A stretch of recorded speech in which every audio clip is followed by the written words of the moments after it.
बिस्मिल्लाहिर्रहमानिर्रहीम। अस्सलाम वालेकुम। कैसे हैं फिफ्थ क्लास आप लोग? उम्मीद है ठीक होंगे, अपनी छुट्टियां एंजॉय कर रहे होंगे, अपनी पढ़ाई के ऊपर भी एम्फोसाइज कर रहे होंगे। और आज हम आपके साथ इंग्लिश लैंग्वेज के लेक्चर में हैं, लेक्चर नंबर 4 के साथ। लास्ट टाइम हमने लेक्चर नंबर 3 में अपनी स्टोरी की थी और उसके साथ हमने अपने वर्ड्स एंटोनिम किए थे। आज हम आपके साथ लेक्चर नंबर 4 के अंदर अपना पास्ट इंडेफिनिट टेंस करेंगे।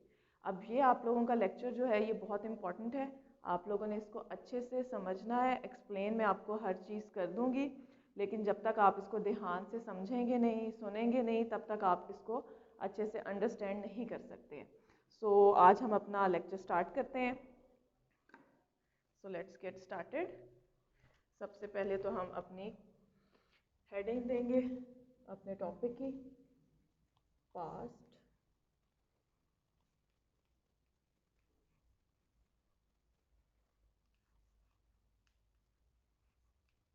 Indefinite tense. जब भी बच्चे हम लोग अपना कोई टेंस करते हैं या अपनी कोई ट्रांसलेशन करते हैं तो हम सबसे पहले उसके उर्दू के जुमलों में ही देखते हैं कि उसकी पहचान क्या है हमारे पास। उसके जुमले जो उर्दू के हैं वो हमें क्या बता रहे हैं कि हमारे पास ये जुमला जो है वो किस ज़माने में है या किस टेंस के अंदर जो है वो बताया गया है। अब हम बात करते हैं आज अपने पास्ट इंडेफिनिट की।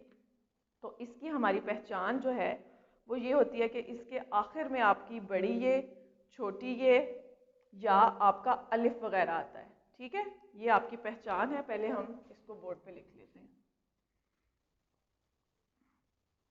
ताकि ये आपके पास जब आपकी कॉपी के ऊपर नोट डाउन होगी तो आपको बाद में आसानी होगी अपने जुमले की पहचान करने के लिए। जब तक हमें पता नहीं होगा कि ये हमारा कौन सा टेंस चल रहा है तब तक हम उसको प्रॉपरली ट्रांसलेट नहीं कर सकते। आखिर में आपकी बड़ी ये, छोटी ये या अलिफ वगैरह आता है, ये आपकी पहचान है इसकी। उसके बाद हम सबसे पहले इसके एफर्मेटिव जुमले करते हैं, यानी कि सादा जुमले।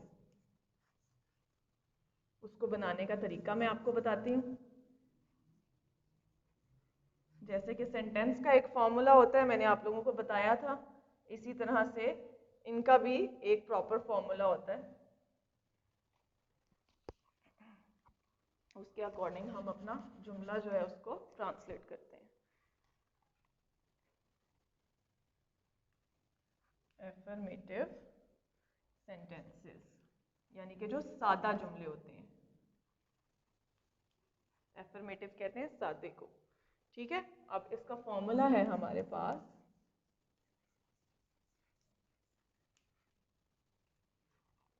सबसे पहले हम जब कोई भी जुमला बनाते हैं तो हम सब्जेक्ट लिखते हैं, उस जुमले के अंदर सब्जेक्ट हमारा क्या है। उसके बाद इस जुमले में जब हम पास्ट इंडेफिनिट कर रहे हैं तो हमने इसके अंदर हमेशा वर्ब की सेकंड फॉर्म लगानी। ये सादे जुमले की मैं आपको बात कर रही हूँ, नेगेटिव या इंटेरोगेटिव की बात नहीं हो रही। इसके अंदर हम सेकंड फॉर्म लगाते हैं। ठीक है, सेकंड फॉर्म ऑफ वर्ब। उसके बाद हमारा ऑब्जेक्ट आता है। ठीक है, सबसे पहले आपने सब्जेक्ट लगाना है, देन आपने सेकंड फॉर्म ऑफ वर्ब लगानी है और उसके बाद आपने ऑब्जेक्ट लगाना है। ठीक है, अब हम इसकी एक्सरसाइज स्टार्ट करते हैं। हमारा पहला जुमला है उर्दू का, मैं ने चाय पी। ठीक है, अब ये देखें, सबसे पहले तो मैंने आपको जैसे बताया है कि हमने उर्दू के जुमले में देखना है, उसकी पहचान देखनी है उर्दू के जुमले में कि उसके आखिर में क्या चीज़ आ रही है, तो हमें पता चलेगा कि ये हमारा कौन सा टेंस चल रहा है। अब देखें, इसके जुमले के आखिर में आपके पास आ रहा है छोटी ए। ठीक है, यानी कि ये हमें जो है अब ये श्योरिटी हो गई है कि हमारा ये जुमला जो है वो पास्ट इंडेफिनिट का है। ये हमारे पास इसका फॉर्मूला मौजूद है, इधर तो लिखा हुआ है, आप लोगों ने इसको याद कर लेना है। आपको पता होना चाहिए कि जब हमने पास्ट इंडेफिनिट करना है उसके अंदर हमने हमेशा वर्ब की सेकंड फॉर्म लगानी है, ठीक है। तो अब हम इसको ट्रांसलेट करेंगे। आई, सेकंड फॉर्म आ गई, ये आपका सब्जेक्ट आ गया आई। टुक, आपकी सेकंड फॉर्म ऑफ वर्ब आ गई, और ऑब्जेक्ट इसमें क्या है, चाय। आई टुक टी, सिंपल इज दैट। कोई मुश्किल नहीं है इस जुमले के अंदर, बहुत ही आसान सीधा सा जुमला है, ठीक है। और आपके टेंसेस के अंदर जो सबसे इंपॉर्टेंट चीज़ होती है वो आपकी वोकैबुलरी होती है। वोकैबुलरी आपकी तभी इम्प्रूव होगी, जैसे अगर मैंने आपको आज 5 जुमले करवाए हैं तो आप इसकी घर में खुद से प्रैक्टिस करें, 5 जुमले मजीद करें। तो जैसे आप जितनी प्रैक्टिस करेंगे आपकी वोकैबुलरी उतनी बढ़ेगी। वरना ये फॉर्मूलाज और ये सब अगर आपको आते भी होंगे, अगर आपको उसकी इंग्लिश ट्रांसलेशन ही आएगी कि सपोज हमें ये नहीं पता चाय पीने को हम क्या कहते हैं, अगर आपको नहीं पता उसके लिए टुक टी आता है तो फिर आप उसको नहीं कर सकते, चाहे आपको इसका टेंस समझ आ गया है, आपको ये पता है कि इसके अंदर हमने सेकंड फॉर्म लगानी है। लेकिन अगर आप लोगों को ये नहीं पता कि चाय पीने के लिए हम वर्ड क्या इंग्लिश का यूज करेंगे तो वो आपके लिए मुश्किल हो जाएगी, ठीक है। अब सेकंड वन इज, मैं ने खत लिखा। अब देखें इसके अंदर भी हमारा जो उर्दू का जुमला है, इसके लास्ट के ऊपर हमारे पास अलिफ आ रहा है, वो हमारी पहचान के अंदर उसमें लिखा हुआ है ना कि हमारे इसके जुमले के आखिर के अंदर अलिफ भी आता है। तो अब इसके लास्ट में अलिफ आ रहा है, यानी कि ये हमारा पास्ट इंडेफिनिट का जुमला है। अब इसको हम ट्रांसलेट करेंगे। मैंने खत लिखा, आई रोट, राइट की सेकंड फॉर्म है, और हमारा ऑब्जेक्ट इसमें क्या है, लेटर। इसमें किसी किस्म का कोई आपका हेल्पिंग वर्ब यूज नहीं होता है। I wrote letter, I wrote a letter.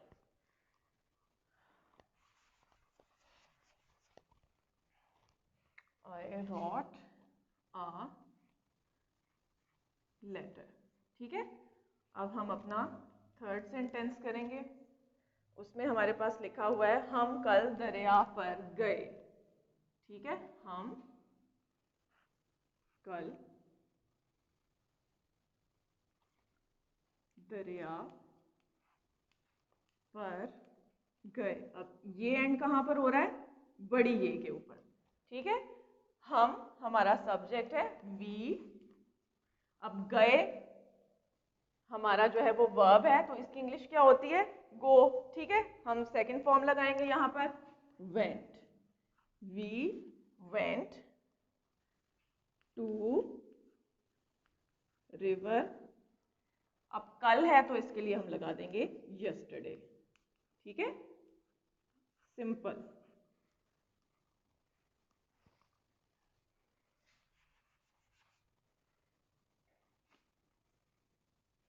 हम कल दरिया पर गए, we went to river yesterday.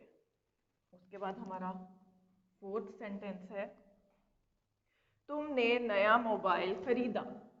तुमने नया mobile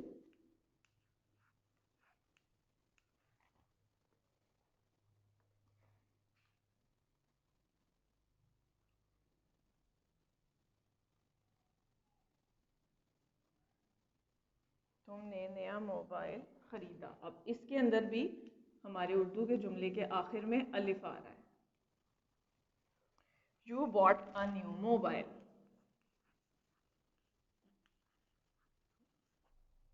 you bought a new mobile,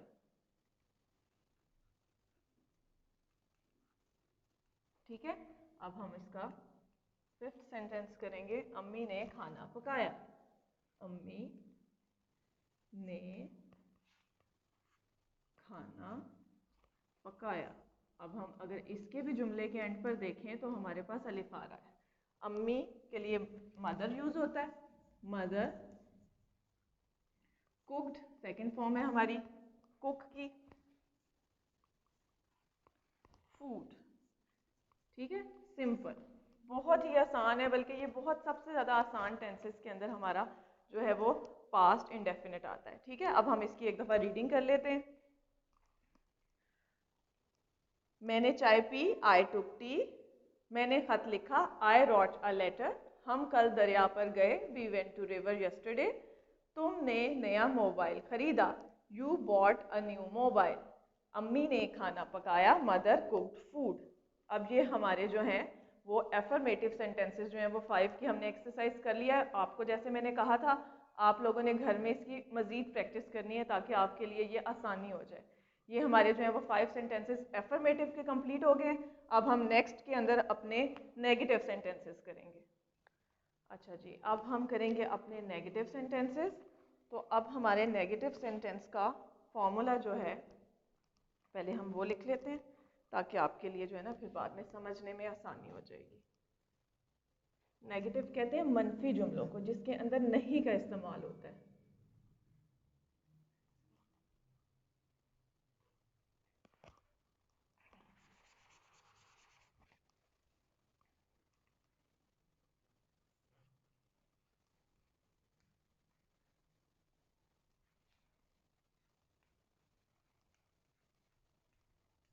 ठीक है जी, अब हम पहले इसका फॉर्मूला लिख लेते हैं, फिर मैं आपको इसको समझाती हूँ।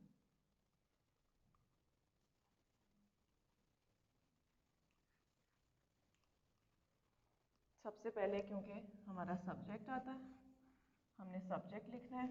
फिर अब इसके अंदर हमारा हेल्पिंग वर्ड यूज़ होगा, हेल्पिंग वर्ब यूज़ होगा जो कि डिड होता है। ठीक है, और नॉट जो है वो नहीं के लिए इस्तेमाल होता है। तो सब्जेक्ट के बाद इसमें डिड नॉट लगाते हैं, और डिड क्योंकि सेकंड फॉर्म है डू की, तो इसके बाद हम सेकंड फॉर्म नहीं लगाएंगे, हम फर्स्ट फॉर्म लगाएंगे। डिड नॉट लगाएंगे, देन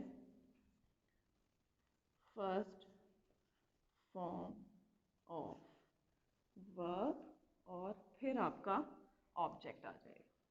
ठीक है, अब ये फॉर्मूला आपने अपने जहन में रखना है कि जब हमने मनफी जुमले बनाने हैं, यानी कि हमने जब नेगेटिव सेंटेंस बनाने हैं, ऐसे जुमले जिसमें उर्दू के जुमले के अंदर नहीं का इस्तेमाल हो रहा है, उसमें हमने डिड नॉट लगाना है। ठीक है, ये हमारा हमारा हेल्पिंग वर्ब है।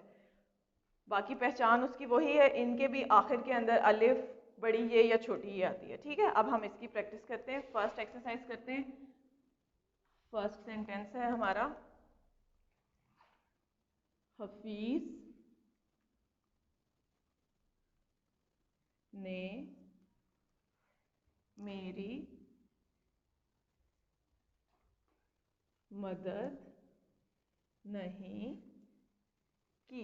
अब देखें इसके अंदर हमारे पास नहीं आ गया है, तो हम इसमें डिड नॉट लगाएंगे। ठीक है, अब हमारा इसमें सब्जेक्ट क्या है, हफीज। सबसे पहले तो हम वो लिखेंगे, हफीज। ठीक है, अब हमारे पास सब्जेक्ट के बाद क्या बताया गया है आपको, आपने डिड नॉट लगाना है। तो यहां पर आएगा डिड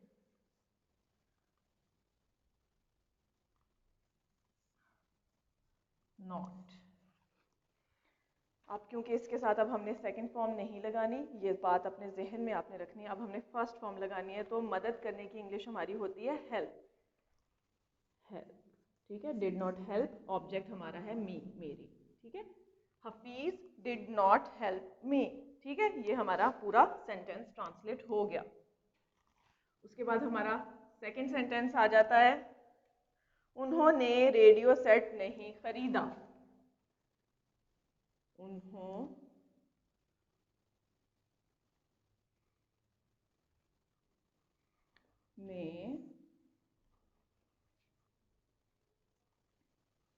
रेडियो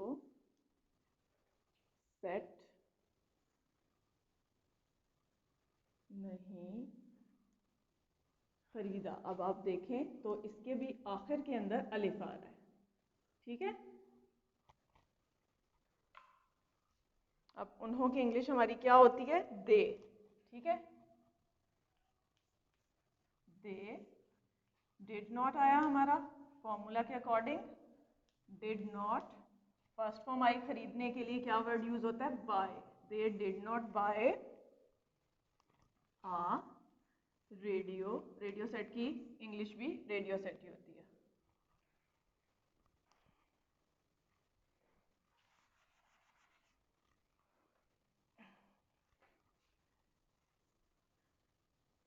रेडियो सेट। कभी कभी आपसे लिखने में मिस्टेक्स होती जाती हैं, आज मेरे से हो रही हैं। रेडियो सेट, ठीक है। They did not buy a radio set. Third आ गया अब आपके पास, मैंने कपड़े नहीं धोए। मैंने कपड़े नहीं धोए। अब कपड़े धोने की इंग्लिश सबसे पहले आप अपने जहन में लेकर आए। कपड़े धोने की इंग्लिश होती है वॉश, ठीक है। धोने की इंग्लिश बड़ी ये आ रही है। अब हम जब इसको ट्रांसलेट करेंगे तो मैं की इंग्लिश क्या होती है, पहले आप ये देखें। आई डिड नॉट आपका फॉर्मूला वाला, did not wash first form आएगी, तो उसकी वॉश की फर्स्ट फॉर्म, कपड़े धोने की इंग्लिश होती है wash. I did not wash the clothes. अच्छा जी, अब एक चीज़ जो यहाँ पर मैं आपको क्लियर कर दूँ कि जो क्लोथ्स होते हैं, आपको पता है इसके लिए दो तरह के स्पेलिंग्स यूज होते हैं, CLOTHES और CLOTHS, ठीक है। जो ES होता है वो स्टिच्ड कपड़े होते हैं, और जो E के बगैर वाले क्लोथ्स होते हैं वो जो है वो हमारे अनस्टिच्ड जो कपड़े होते हैं, या किसी भी किस्म का जो कपड़ा है आपने इस्तेमाल करना है उसके लिए ये यूज़ होता है, ठीक है। ये अपने माइंड में आपने रखना है, आपको फ्यूचर में काम आएगा। उसके बाद हमारा फोर्थ सेंटेंस है। अच्छा, मैंने आप लोगों को कहा था कि आप लोगों ने इसकी मज़ीद प्रैक्टिस करनी है। अब अगर आपको समझ नहीं आ रही कि आप लोग नए जुमले कैसे लेकर आएँ, तो इसमें कोई मुश्किल नहीं है। मैंने आपको 3 तरह के जुमले करवाए हैं, ठीक है, और सब डिफरेंट है आपस में। आपको जो एफर्मेटिव करवाए हैं, आप उन्हीं के अंदर नहीं लगाकर उसको नेगेटिव बना सकते हैं, और उसी के अंदर क्या लगाकर आप उसके जो है वो इंटेरोगेटिव सेंटेंसेस बना सकते हैं। इस तरह उन 5 के आप 15 जुमले बना सकते हैं, ठीक है ना। सो इसमें कोई कन्फ्यूजन भी नहीं होगी, और आपको ये भी मसला नहीं होगा कि हमारे पास कोई बड़ा नहीं था या हमें और जुमले नहीं आ रहे थे। आपने इसी की प्रैक्टिस आगे कर लेनी है, ठीक है। चलें अब फोर्थ वाला हम करते हैं।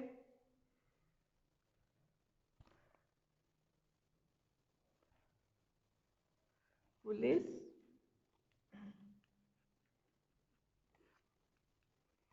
ने चोर को नहीं पकड़ा। अब इसमें भी उर्दू का जो वर्ड है, उर्दू का जो जुमला है, उसके आखिर में अलिफ आ रहा है, ठीक है। अब इसको हम ट्रांसलेट करेंगे। पुलिस, पुलिस की इंग्लिश पुलिस ही होती है, आपको पता है। डिड नॉट कैच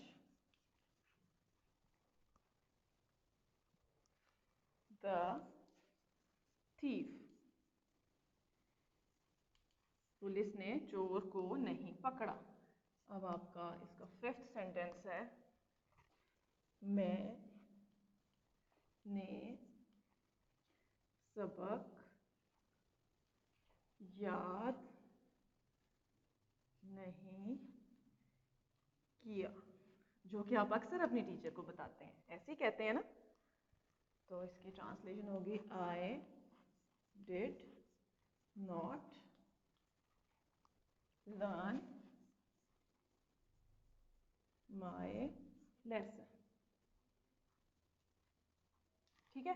चलें अब इसको हम एक दफ़ा फिर से जो है इसकी रीडिंग कर लेते हैं ताकि आपको समझ आ जाए। हफीज़ ने मेरी मदद नहीं की। Hafeez did not help me. उन्होंने रेडियो सेट नहीं खरीदा। They did not buy a radio set. मैंने कपड़े नहीं धोए। I did not wash the clothes. Fourth sentence है आपका, पुलिस ने चोर को नहीं पकड़ा। Police did not catch the thief. Fifth one is, मैंने सबक याद नहीं किया। I did not learn my lesson. जैसे कि आपको मैंने क्लास में भी बताया था कि टेंसेस जो हैं उनको करने का बहुत मज़ा आता है। अगर आप थोड़े से उससे इम्यून हो जाएं, आप थोड़ा सा उसको करना शुरू कर दें, प्रैक्टिस में आ जाएं, तो ये सबसे मज़े की चीज़ होती है। जैसे हमने क्लास में बहुत इन्जॉय किया था, आपने ये वाला टेंस भी अच्छे से जो है वो कर लेना है, घर में उसकी प्रैक्टिस करनी है। अब इसके बाद हमने अभी नेगेटिव सेंटेंस किए हैं। अब नेक्स्ट जो हमारा पार्ट है वो है इंटेरोगेटिव सेंटेंसेस का, यानी कि सवालिया जुमले। अच्छा जी, अब हम करेंगे अपने सवालिया जुमले, जिसको कहते हैं इंटेरोगेटिव सेंटेंसेस। ठीक है, सवालिया जुमले बेसिकली होते क्या हैं? सवालिया जुमले के अंदर हमेशा सवाल किया जाता है, यानी कि आप किसी सेंटेंस के अंदर अगर कुछ पूछ रहे हैं तो वो आपका सवालिया जुमला होगा। पहले हम इसका फॉर्मूला लिख लेते हैं।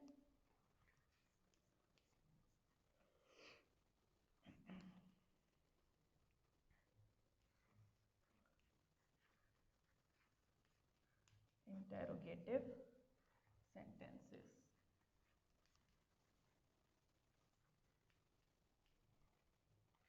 अच्छा जी, फॉर्मूला है इसका। अब इसके अंदर क्या होता है कि हमने इसमें डिड जो है, जो हमारा हेल्पिंग वर्ब इसके अंदर यूज़ हो रहा है, वो हमने सब्जेक्ट से पहले लगाना है। यानी कि हमने जब अपनी ट्रांसलेशन स्टार्ट करनी है तो हमारा जो डिड है वो हमारा सेंटेंस के स्टार्टिंग में आ जाएगा। ठीक है, सबसे पहले हम लगाएंगे डिड, फिर हम अपना सब्जेक्ट लगाएंगे, उसके बाद एक्सक्यूज मी फर्स्ट फॉर्म आएगी आपकी, क्योंकि मैंने आपको पहले भी बताया था डिड के साथ हमेशा फर्स्ट फॉर्म आती है। ये छोटी छोटी चीज़ें हैं, ये अगर आप अपने जहन में रख लेंगे तो आपके लिए सारी ज़िंदगी के लिए ये काम आएंगी। उसके बाद आपका ऑब्जेक्ट आएगा, देन लास्ट में मोस्ट इम्पॉर्टेंट थिंग, इसमें आपने अपना क्वेश्चन मार्क ज़रूर डालना है, चाहे वो आपका उर्दू का जुमला हो या आपका इंग्लिश का जुमला, आपने इसका क्वेश्चन मार्क ज़रूर डालना है। ठीक है, अब हम अपना पहला जुमला जो है वो करते हैं। पहला जुमला है हमारे पास, क्या तुमने एक नई किताब खरीदी? क्या से शुरू होते हैं, अक्सर आपको पता है ना सवालिया जुमले मोस्टली क्या से शुरू होते हैं। क्या तुमने एक नई किताब खरीदी? ठीक है, देखें अगर आप नोटिस करें तो यहाँ पर भी उर्दू के जुमले का जो आखिर आपका हो रहा है वो छोटी ये के ऊपर हो रहा है। अब उर्दू के जुमले में भी हमने एंड पर क्वेश्चन मार्क ज़रूर डालना है। ठीक है, अच्छा जी, अब पहले हम डिड लगाएंगे। ठीक है, डिड, फिर हमारा सब्जेक्ट आएगा, डिड यू, ये यू हमारा सब्जेक्ट है। अब हमारा फर्स्ट फॉर्म आएगा, खरीदने की इंग्लिश क्या होती है? Buy. Did you buy a new book? अब ये आपका ऑब्जेक्ट आ गया यहाँ पर। ठीक है, न्यू बुक, और इसके साथ आपका इंग्लिश के जुमले के एंड पर भी फुल स्टॉप नहीं आएगा, क्वेश्चन मार्क आएगा। ठीक है, अब हम आ जाते हैं अपने दूसरे जुमले की तरफ। होपफुली आप लोगों को समझ आ रही होगी। क्या हमने अजायब घर देखा? क्या हमने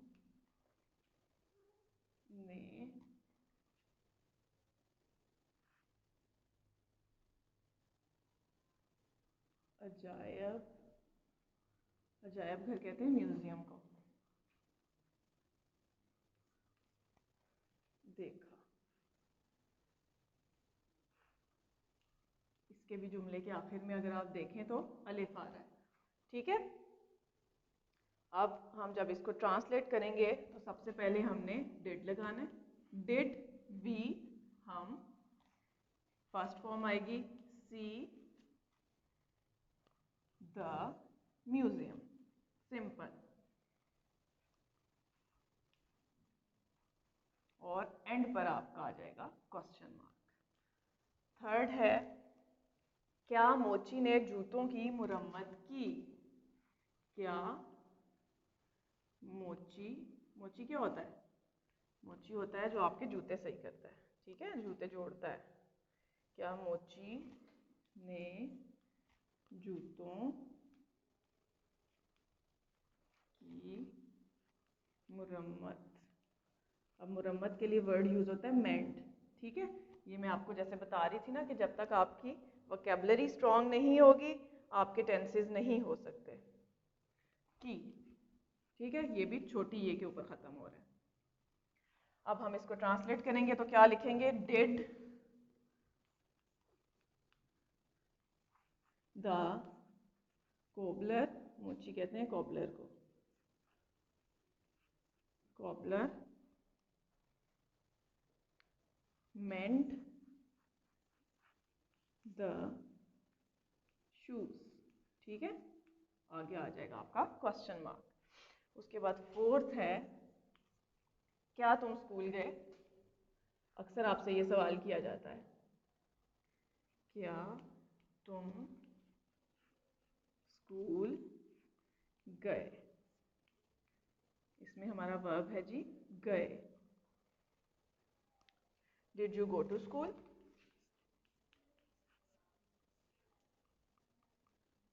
गो टू स्कूल। ठीक है, लास्ट में क्वेश्चन मार्क।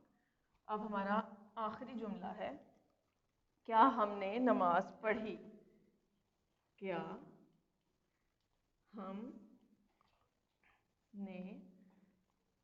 नमाज पढ़ी। अब इसके अंदर आपके लिए जो वर्ड थोड़ा सा डिफिकल्ट है वो यही है कि नमाज पढ़ने की इंग्लिश क्या होती है। देखिए इसके भी लास्ट में आपके पास उर्दू के जुमले में छोटी ये पर एंड हो रहा है। नमाज पढ़ने की इंग्लिश होती है ऑफर प्रेयर। ठीक है, did we offer prayer, simple, did we offer prayer. ठीक है, यहाँ पर हमने क्वेश्चन मार्क पे इसकी एंडिंग कर दी। अब हमारे जो जुमले हैं इंटेरोगेटिव वो भी खत्म हो गए। अब हम इसकी जरा रीडिंग कर लें। क्या तुमने एक नई किताब खरीदी, did you buy a new book, question mark. क्या हमने अजायब घर देखा, did we see the museum, question mark. क्या मोची ने जूतों की मरम्मत की, did the cobbler mend the shoes, question mark. क्या तुम स्कूल गए, did you go to school, question mark. क्या हमने नमाज पढ़ी, डिड वी ऑफर प्रेयर। ठीक है, अब ये आपके सेंटेंसेस जो हैं वो आपके ख़त्म हो गए। ठीक है, अब जैसे मैंने आपको बताया था कि हर 5 जुमले से आप मज़ीद 3 जुमले बना सकते हैं। अब आपने इसकी अच्छे से प्रैक्टिस करनी है घर के अंदर। जितनी प्रैक्टिस करेंगे उतना आपका टेंस जो है वो क्लियर हो जाएगा, उतनी ही आपकी वोकैबुलरी जो है वो स्ट्रांग होगी। और जब तक आप लोग खुद से प्रैक्टिस नहीं करेंगे, टेंसेज एक ऐसी चीज़ है जो आपको कोई भी तब तक नहीं सिखा सकता जब तक आप लोग खुद कोशिश ना करें। बार बार मैं आपसे यही कह रही हूँ कि आपने इसकी जो प्रैक्टिस है वो अच्छे से, आपके पास छुट्टियां हैं, आपके पास टाइम है, आपके पास बहुत बड़ा मौका है कि आप लोग अपनी इंग्लिश को इम्प्रूव कर सकें। कि अगर आप लोगों को टेंसेज आ जाएंगे तो आप खुद से ऐसे लिख सकते हो, स्टोरी लिख सकते हो, लेटर लिख सकते हो, आपकी वोकैबुलरी स्ट्रांग होगी। आपको पता चलेगा कि जुमला बनाना कैसे है, हमने कौन सा वर्ब लगाना है, कहाँ पर हमने हेल्पिंग वर्ब एडअप करना है। तो आपके लिए ये चीज़ बहुत आसानी है। और टेंसेज आप लोगों को बेटा सारी ज़िंदगी काम आएंगे। मास्टर्स में चले जाएं, मैट्रिक में चले जाएं, इंटर में चले जाएं, आपके टेंसेज आपको सारी ज़िंदगी काम आएंगे। तो आपके पास एक गोल्डन चांस है, आप लोग इसको अवेल कर लें और अपना जो है वो इसको सीख लें अच्छे तरीके से। अपना ख्याल रखें और अपनी पढ़ाई के ऊपर अच्छे से तवज्जो दें और अच्छा अच्छा घर बैठ कर पढ़ें। अब नेक्स्ट लेक्चर तक आपसे अल्लाह हाफिज़। अब आपसे मिलेंगे नेक्स्ट लेक्चर में। ठीक है, ओके जी, अल्लाह हाफिज़।